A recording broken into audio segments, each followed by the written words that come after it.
Vocês prestaram atenção que quando eu fiz a pergunta, agora porque eu já dei tempo, né? E com certeza alguém já deu um Google aí para poder se familiarizar com a informação. Mas no dia 31 de outubro, essa data do dia 31 de outubro foi usurpada, né, pelo diabo, porque o diabo ele é mestre em causar distrações e tirar do foco, né? E ele é um imitador das coisas de Deus. Dia 31 de outubro é o dia da Reforma Protestante. Se eu perguntar para vocês o que é Reforma Protestante, como vocês só deu um Google, alguns de vocês talvez não vai saber explicar. O dia da Reforma Protestante deveria ser celebrado em todas as igrejas. O dia da Reforma Protestante deveria ser celebrada por todos os cristãos, os crentes, né, os cristãos. Porque o cristianismo, que hoje é conhecido, e o protestantismo que hoje nós temos, ele vem originado da Reforma Protestante. Ou seja, quem que provocou essa ebulição da Reforma Protestante? Monge conhecido como Martinho Lutero. E Martinho Lutero, ele era da Igreja Católica, ele saiu da Igreja Católica. E foi ele que instaurou, né, as 95 teses. E dentro dessas 95 teses é que ele traz, né, ele combate veemente a indulgência, que era aquela questão das pessoas comprar um pedacinho no céu, né, pagar lá para ter um pedacinho no céu. E ele combate as indulgências e ali ele começa a trazer luz, né, sobre o cristianismo contaminado, o protestantismo contaminado. Ele começa a trazer luz ali e a restauração do sacerdócio, né, do cristianismo, dentro do cristianismo. E ele começa realmente a trazer um resgate de origem do cristianismo que já tinha sido perdido, já tinha sido subjugado dentro por meio da Igreja Católica. Porque a Igreja Católica, no século 500 mais ou menos, 1500 alguma coisa, ela era soberana, ela era a religião universal, ela que mandava, ela que desmandava, ela que mandava matar e decidia quem vivia e quem morria, né? Então ela perseguia todas as outras religiões e sufocava todas as outras religiões, inclusive o cristianismo, né? E aí o Martinho Lutero ele levanta como uma voz no meio desse cenário, né? E ele bate de frente com o sistema. E além de bater de frente com o sistema, ele ainda ele escreve 95 teses que vai combater a Igreja Romana, a Igreja Católica de Roma. E quando ele escreve essas 95 teses, ali se origina o movimento do protestantismo. Então ali surge o protestantismo. E por que surge ali? A palavra protestante vem de protestar. Então, se você hoje já ouviu falar sobre os protestantes, que teve um período da história que não eram mais chamados de cristãos, mas eram conhecidos como protestantes, né? E hoje em dia tem algumas pessoas que não chamam de cristãos, chamam de protestante, ou seja, a religião dos protestantes. Da onde que veio o protestante? Veio de Martinho Lutero, que protestou contra a Igreja de Roma, contra a Igreja Católica, contra um sistema, instaurando as 95 teses que combatia, né, as distorções em questão do cristianismo que Roma queria implementar e impor, né? Então Martinho Lutero levanta e combate esse sistema. Então ele é conhecido como a voz que protestou contra o sistema de Roma, contra o sistema da Igreja Católica. E a partir daquele momento, quando ele levanta, ele começa a levantar um grupo, né, de pessoas que aderem à ideia, aceitam as 95 teses dele. E ele começa a combater as indulgências, começa a restaurar de novo o sacerdócio do cristianismo, começa a trazer novamente o cristianismo de volta, que já tinha se perdido no meio do catolicismo. Então ele começa a fazer esse resgate. As pessoas agora entendem, começam a ter compreensão, começam a se levantar também contra o sistema de Roma. Então ali aconteceu uma libertação. E é por isso que nasce ali o movimento do protestantismo, ou seja, ali nasce o protestante. Por quê? Porque eram aqueles que protestavam contra Roma, protestavam contra a religião universal que era Roma, protestavam contra os erros da igreja de Roma, protestava contra a religiosidade de Roma e protestava contra os crimes que a igreja estava cometendo, contra os desmandos da igreja católica. Por isso surgiu o protestantismo, por isso que hoje nós temos aí o movimento, e as pessoas muitas vezes identificar os cristãos como protestantes. Por quê? Porque cristão é aqueles que protestam, né? Então, no dia 31 de outubro é comemorado a Reforma Protestante. Dia 31 de outubro deveria ser celebrada em todas as igrejas a Reforma Protestante. Deveria se falar sobre a Reforma Protestante. Deveria trazer os estudos, os ensinos sobre as 95 teses de Martim Lutero. O que mudou de lá para cá? Quais foram os pontos positivos? O que o cristianismo ganhou com isso? Qual foi esse movimento do protestantismo? Como surgiu? Como se originou? Qual foi a causa? O que levou Martim Lutero a protestar? O que levou Martim Lutero a escrever as 95 teses? O que levou ele a se tornar essa voz que protestou contra Roma e contra o sistema? Dia 31 era um dia que nós deveríamos estar promovendo. A última semana do mês de outubro deveria ser a semana em que nós deveríamos estar fortalecendo a fé cristã. Deveria ser um movimento da Reforma Protestante. Deveríamos estarmos ensinando nas praças e sendo uma voz realmente no meio das trevas. Mas o que acontece?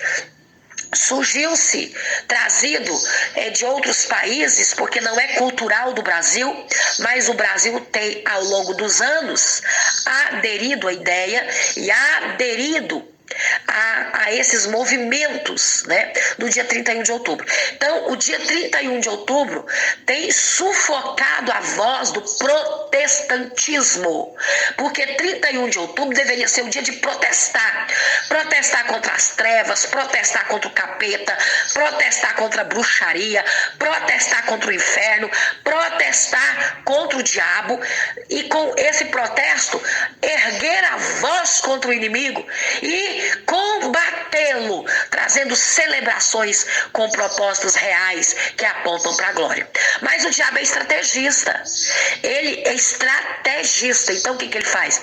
Ele trouxe culturas de outras origens, de outros países, e colocou isso como algo muito bom. Algo de muito festejo, algo de muito curioso, algo de muito mágico. Então o diabo trouxe algo místico, que tem um cheiro de magia, que tem um cheiro de encantamento, e para minimizar os efeitos de maldição para a nação, de maldição para as famílias e de maldição para os filhos e de maldição para as gerações que virão. Então, para minimizar as maldições, para minimizar as invocações das trevas, para minimizar e camuflar toda essa realidade maléfica, diabólica, ele colocou um véu de leve. Então tudo parece uma brincadeira, tudo parece inofensivo, e dessa maneira as pessoas vão se familiarizando com as trevas, elas vão se familiarizando com o contato com as trevas, elas vão se familiarizando com aquilo que é oculto, elas vão se familiarizando com aquilo que é diabólico, e elas vão tornando aquilo que é maligno em algo que é uma brincadeira, que tem um tom de brincadeira, que tem uma camada de curiosidade, que tem um despertar de uma curiosidade, de uma magia. Então não tem peso, e se não tem peso, eu posso realizar, eu posso fazer, porque o diabo disfarça o que é macabro da sua real intenção, ele disfarça disfarça aquilo que é macabro, ele disfarça aquilo que é maligno, ele disfarça aquilo que é diabólico. E por que ele disfarça? Porque ele traz uma leveza, ele traz um véu de brincadeira, ele traz uma familiarização com aquilo que é maligno, para que aquilo não tenha peso, para que aquilo seja inserido, para que aquilo seja aceito, para que aquilo seja colocado nas famílias, para que aquilo seja colocado na nação, para que aquilo seja implantado e implementado. Então, daqui um pouco, as pessoas, elas celebram naturalmente, sem ter peso. E quando você levantar como uma voz que protesta, você será subjugada, a sua voz será calada, e a sua voz será amordaçada pelo quê? Pelo aquilo que as pessoas, que a gente chama de cético, aquilo que as pessoas vão se voltar e dizer: ai, você está exagerando, você quer ser santa demais, você não está vendo que isso é só uma brincadeira, você é muito homofóbica, você é muito crítica, tudo para você é demônio, tudo para você é espiritual.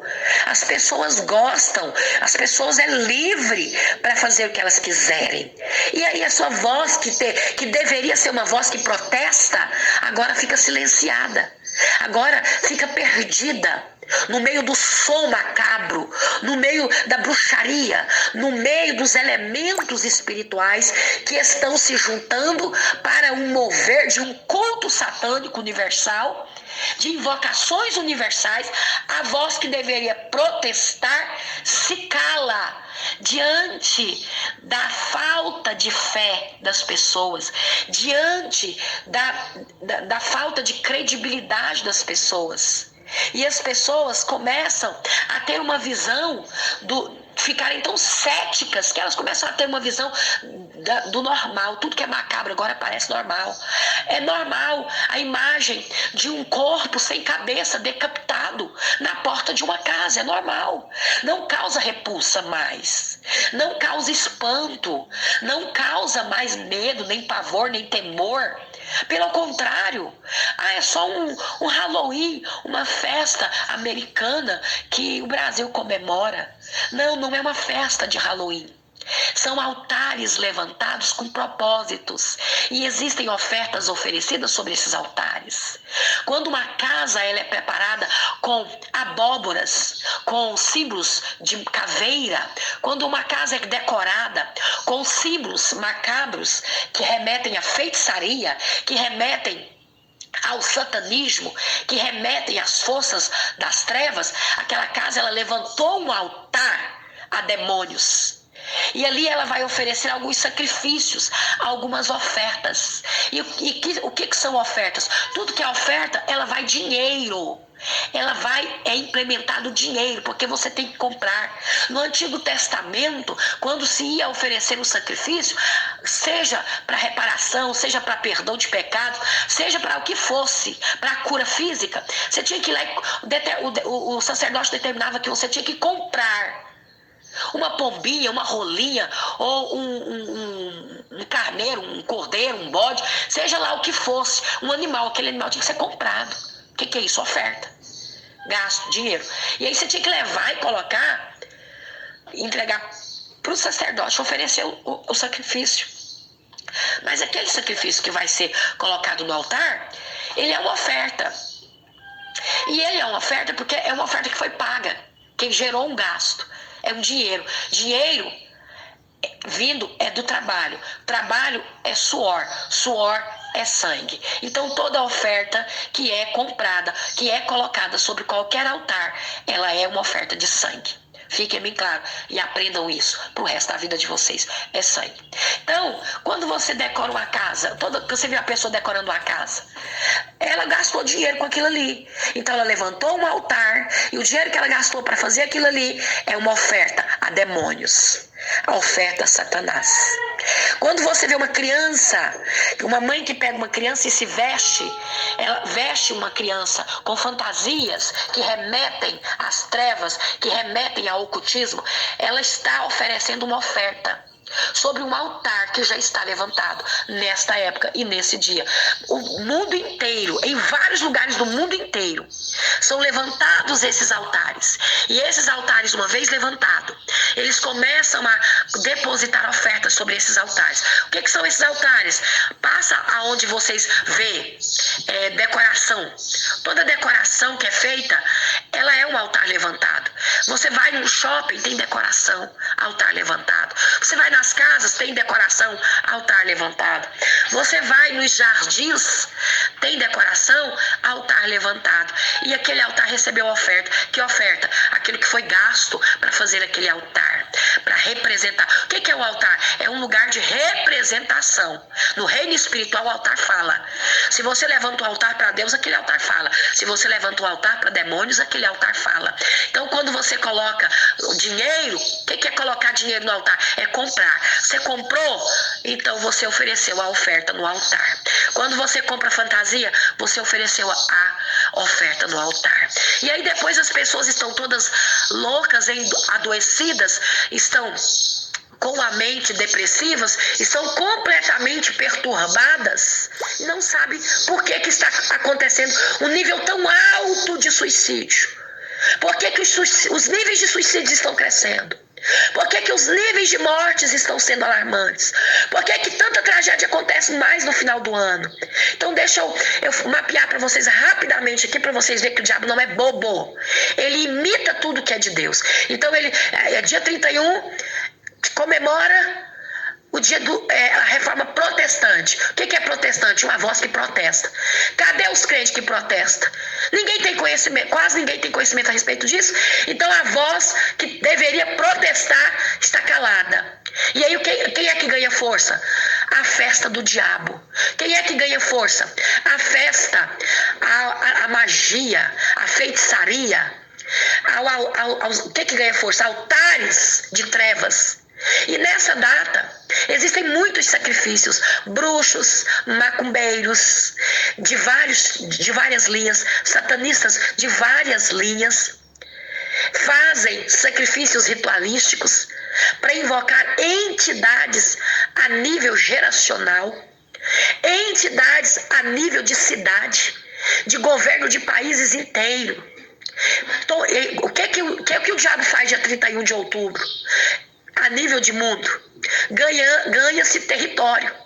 Por quê? Porque a voz que deveria protestar, as igrejas que deveriam se levantar para estar em campanha, para estar em jejum, para estar numa semana de oração, numa semana de combate, numa semana de guerra, pôr na igreja para orar, pôr na igreja para combater, ensinando sobre Halloween, confrontando as trevas, as famílias que deveriam se levantar para ser a voz que protesta contra o Halloween, contra essas comemorações, bater de frente, não permitir, não aceitar, fazer campanha, cuidar da casa, ungir a família, ministrar sobre a família, fazer os cultos do lar, estão caladas, estão cansadas demais para reagir, estão cansadas demais para acreditar. Então a gente terceiriza, cada um é responsável pelo que faz, tô nem aí você não sabe, lá na escola do seu filho, ele está sendo a oferta.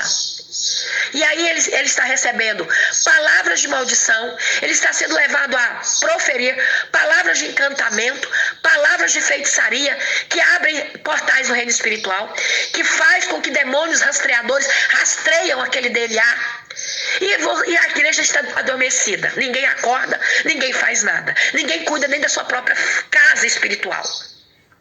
Nós somos protestantes, a voz que protesta contra as trevas, a voz que protesta contra o inimigo, a voz que protesta contra os ardis de Satanás. Nós precisamos nos posicionar, nós precisamos acordar. E agora eu quero fazer um mapeamento bem rápido para você entender como é sério isso. Você já observou que no mês de setembro se comemora o Setembro Amarelo, que inicia-se um ciclo de morte? O que se combate no Setembro Amarelo? O suicídio, mas é tudo muito velado, muito camuflado, tá? Para que vocês não entendam. Mas existe uma sequência, como se fosse uma música, que ela tem uma sinfonia e ela tem os seus acordes musicais.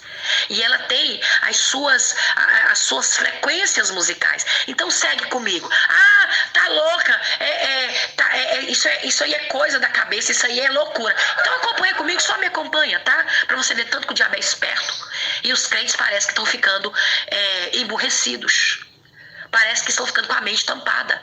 Parece que estão ficando adormecidos, dormentes, sonolentos. Setembro Amarelo comemora-se o suicídio. E o suicídio fala do quê? Morte.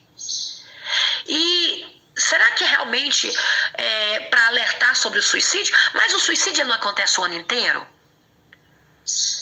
Morte não acontece o ano inteiro? E por que tem que ter um mês em que tem que se levantar essa bandeira do suicídio? Então, o mês de setembro comemora-se o mês amarelo, que é o mês do suicídio. Caminha comigo. Outubro rosa, tudo aponta para a morte, tá? É tudo muito intencional. Por quê? Porque é tudo preparação de território. É anúncio. Só que é muito espiritual para as pessoas que não são espirituais perceberem. Então, setembro amarelo é mês do suicídio. Outubro rosa foi instaurado, né, estabelecido como o mês do alerta ou da conscientização do câncer de mama. Quantas pessoas morrem com câncer de mama? Câncer de mama, dependendo do nível, ele é uma sentença de morte. Câncer em si, ele já é uma sentença de morte.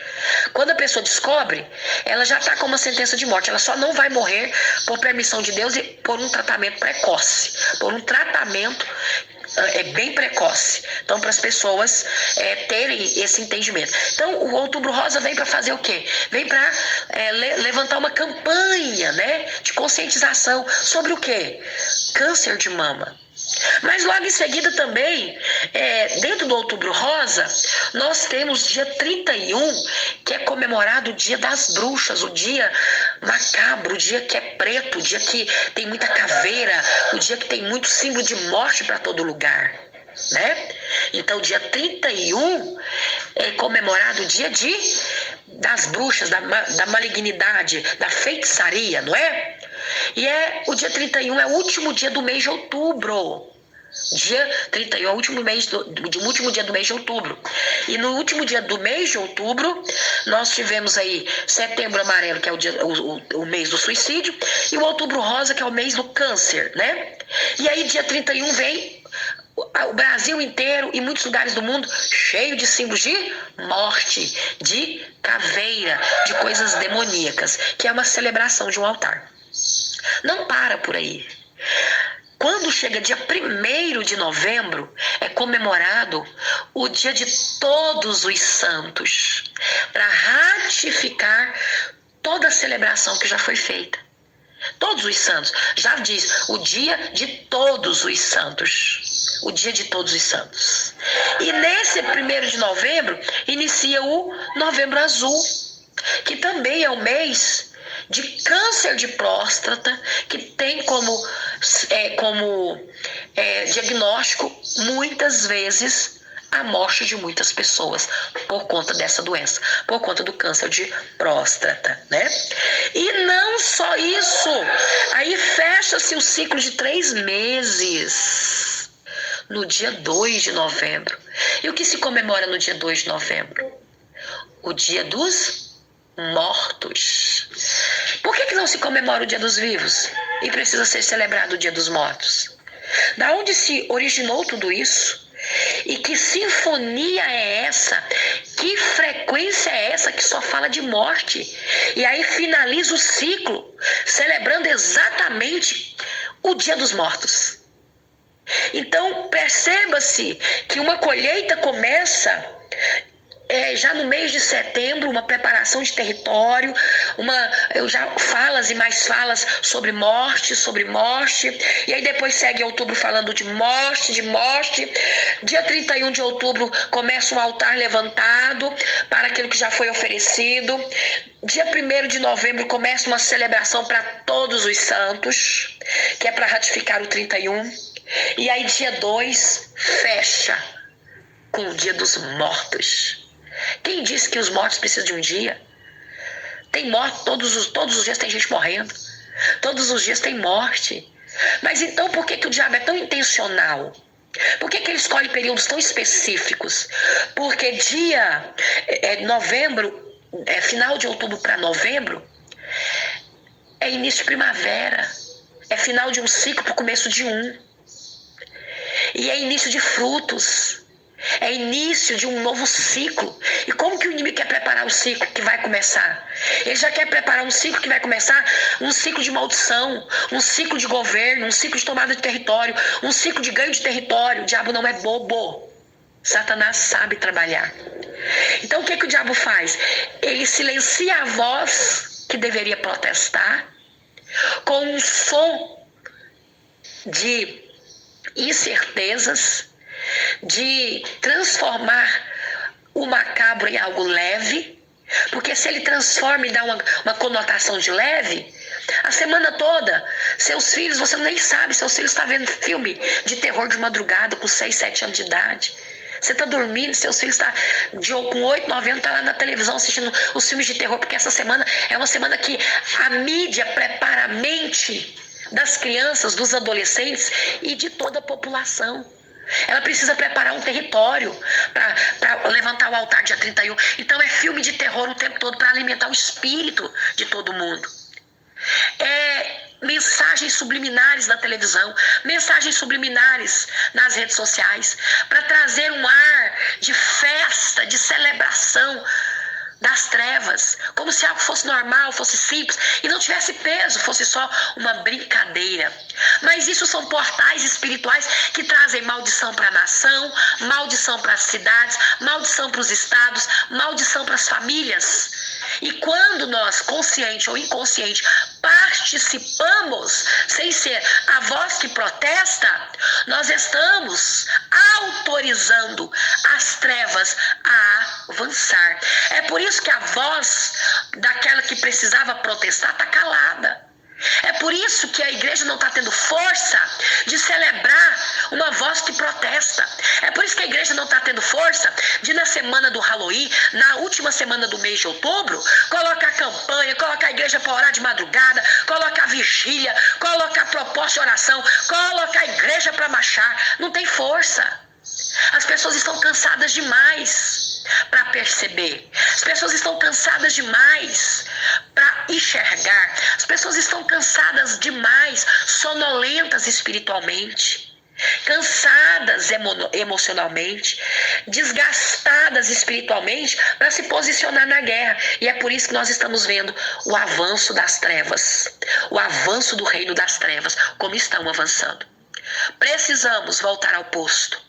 Precisamos acordar, precisamos ter revelação do céu, precisamos nos levantar pela nossa casa, precisamos nos levantar pelos nossos filhos. E não é uma questão que se meu filho adulto acredita ou não acredita, eu sou a voz que vou protestar. Não interessa se acredita ou não acredita, eu sou a voz que vou protestar. Eu vou protestar contra as ações do diabo, eu vou protestar contra o engodo do inimigo, eu vou protestar contra as trevas, eu vou protestar contra o diabo, eu vou protestar contra as feitiçarias, eu vou protestar contra o engano. Acreditem ou não, eu começo dentro da minha casa, ensinando dentro da minha casa, mostrando dentro da minha casa, orando dentro da minha casa, trazendo a minha família debaixo de cobertura espiritual, ungindo a minha família. E aí sim eu me levanto na igreja, eu me levanto no meu ministério, eu vou para as redes sociais, eu vou para os meus status, aí sim eu vou ganhar força e vou ser a voz que protesta. Mas olha como o diabo é sutil, ele está tirando o protesto dos crentes para que não protestem mais contra as trevas, e que os crentes, quando se levantarem para protestar, sejam tidos como ridículos, sejam tidos como um ser desconecto da realidade. O diabo trabalha na mente das pessoas dessa forma, para gerar essa descredibilidade da voz que protesta. Precisamos urgentemente retomar o nosso posto e a nossa posição. Acreditando ou não, olhe para os sinais. Olhe as trevas avançando cada ano, ano após ano. Olha o cenário que está o mundo. Olha o avanço na adolescência. Quantas crianças, adolescentes na homossexualidade. E não é filho de ímpio, não, é filho de crente. Olha as trevas avançando na sutileza. Quantos adolescentes desviados da igreja, envolvidos não só com o homossexualismo, mas envolvidos com o ocultismo, envolvidos com as trevas. com o mundo gótico, que traz encanto aos olhos dos adolescentes. Acordemos enquanto ainda podemos salvar os nossos. Acordemos enquanto ainda podemos salvar a nossa casa. Enquanto você dorme, o diabo avança. Enquanto você minimiza, o diabo avança. Enquanto você se esconde, o diabo avança. Enquanto você não quer mexer, o diabo avança. Enquanto você não quer se passar por ridícula, o diabo avança. Enquanto você não quer contrariar os seus, o diabo avança. E a voz que deveria protestar está se calando. Levante-se em nome de Jesus. Tome as armas da sua milícia. Guerreie. É tempo de guerrear. É tempo da voz clamar. É tempo de opormos as trevas. É tempo de acordarmos. É tempo de fazermos algo pela nossa casa, pela nossa família. Porque ainda dá tempo. Nós, acreditando ou não acreditando, é só olhar ao nosso redor. As vidas acreditando ou não acreditando, é só olhar ao redor. Seja a voz que protesta. Em nome de Jesus Cristo. E acorda enquanto é tempo. Acorda enquanto é tempo. Pastora Fernanda Ramos,